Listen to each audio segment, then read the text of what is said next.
Assalamualaikum warahmatullahi wabarakatuh. Salam sukses YouTuber pemula.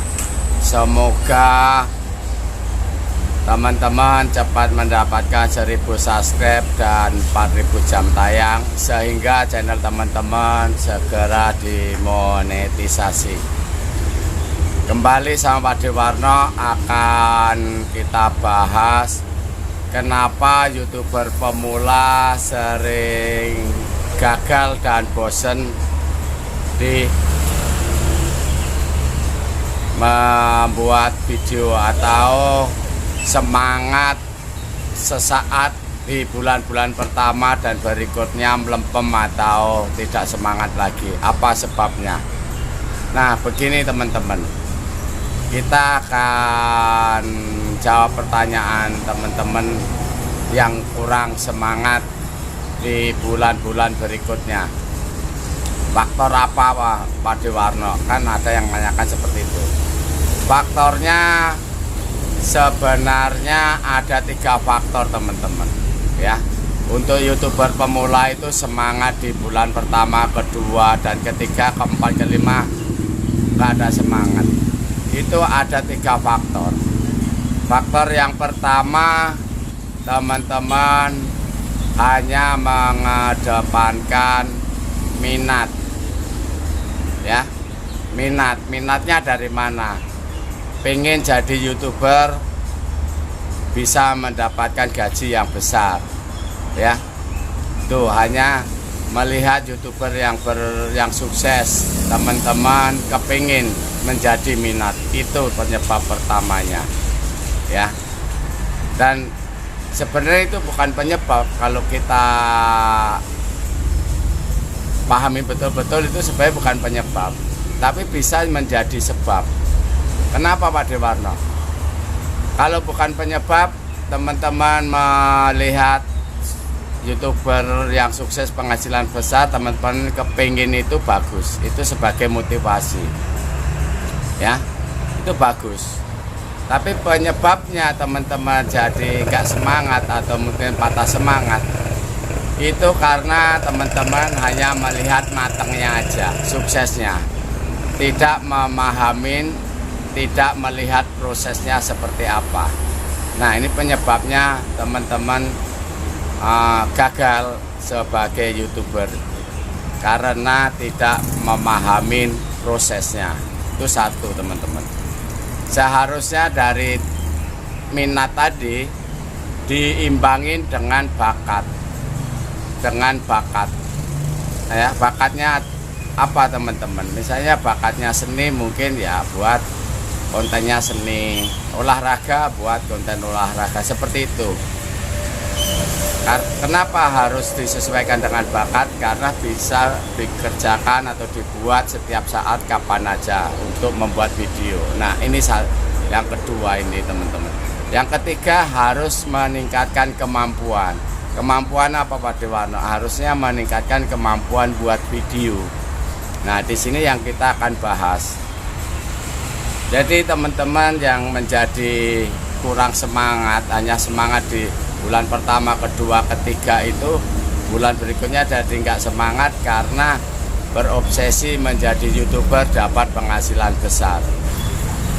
Ternyata dalam waktu 2 bulan, 3 bulan, 4 bulan perkembangan channel teman-teman tidak ada kemajuan, susah mencari subscribe, dan lama dimonet. Disinilah yang teman-teman menjadi patah semangat ya. Yang membuat patah semangat tadi, teman-teman hanya mengedepankan minat ya, hanya mengedepankan minat. Yang satu hal itu. Yang hal kedua, teman-teman kurang memahami apa aturan pedoman YouTube, program partner YouTube, dan YouTube itu sendiri. Teman-teman kurang memahami arti program partner YouTube ya. Kalau teman-teman memahami arti program partner YouTube, berarti teman-teman tidak mengharapkan gaji. Kenapa tidak mengharapkan gaji? Karena YouTube tidak memberi gaji. ya, namanya program partner YouTube. Jadi YouTube membuat program mencari partner konten kreator. Nah, kalau teman-teman bisa memahami sebagai konten kreator YouTuber pemula ini, tetap semangat, gak ada patah semangatnya. Ketika mau menjadi YouTuber, ya sudah sebagai konten kreator, membuat video terus.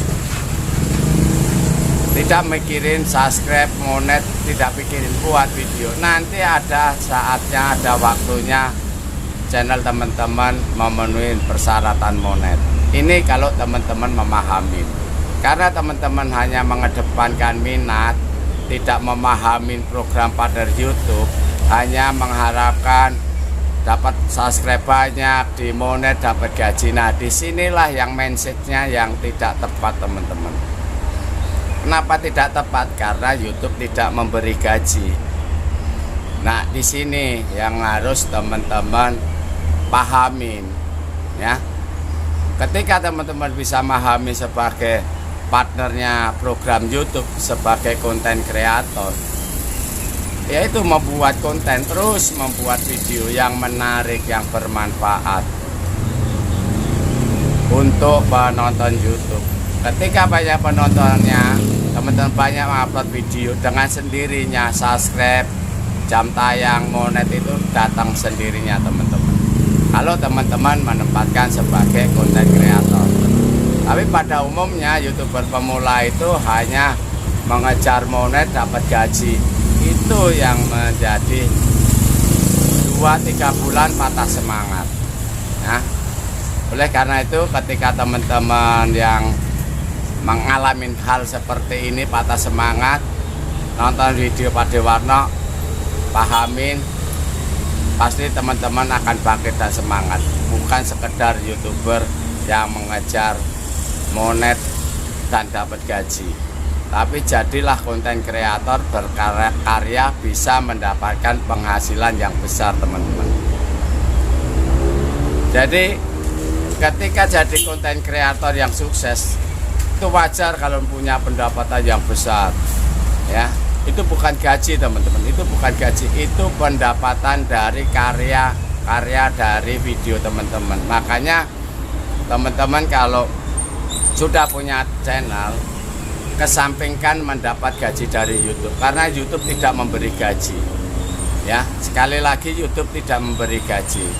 Tapi ketika teman-teman sudah punya channel, ya, kembangkan, jadilah konten kreator, buatlah video dengan banyak belajar. Yang penting video teman-teman jangan campur-campur, videonya satu niche, satu tema, teman-teman. Misalnya sesuai bakat teman-teman yang mudah dibuat, atau mungkin profesi teman-teman, sesuai pekerjaan teman-teman, ya. Nah, seperti itulah yang cepat berkembang. Contohnya ada yang mukbang, hanya kontennya tukang makan aja, teman-teman. Hanya tukang makan, makannya banyak aja, khusus makan aja bisa sukses, teman-teman. Itu hanya khusus makan. Nah, seperti itu contohnya, teman-teman. Ya, seperti contohnya di Pak Dewarno ini, tentang belajar menjadi YouTuber yang sukses, ya. Semua tentang pembelajaran sebagai YouTuber yang sukses. YouTuber yang sukses itu kalau memahami dirinya sebagai konten kreator dan aktif produktif membuat video-video yang bermanfaat. Nah, disinilah teman-teman harus bisa menerapkan di channel teman-teman, bisa menempatkan diri teman-teman sebagai konten kreator. Inilah jawaban Pak Dewarno, semoga bermanfaat buat teman-teman. Salam sukses YouTuber pemula.